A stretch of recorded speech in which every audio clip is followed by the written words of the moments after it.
ಒಂದು ನಾಯಿ ಕಾವಲಂತೆ, ನಾಯಿಗೂ ಒಂದು ರೊಟ್ಟಿ ಮೀಸಲಂತೆ, ನಾಯಿಗೂ ಹೀನವಾದೆನಾ.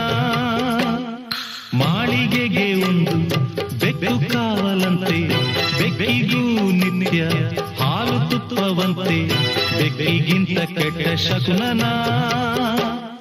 ತಿಂದೋರು ಎಲೆಯ ಬಿಸಾಡೋ ಹಾಗೆ ಎತ್ತೋಳು ನನ್ನ ಎಸೆದಾಯ್ತು. ಸತ್ತೋರ ಎಡೆಯ ಕಾಗೆಗೆ ಇರಿಸಿ ಎತ್ತೋರ ಕೂಗಿ ಕರೆದಾಯ್ತು. ಉತ್ತರ ಇಲ್ಲ, ಪ್ರಶ್ನೆಯೇ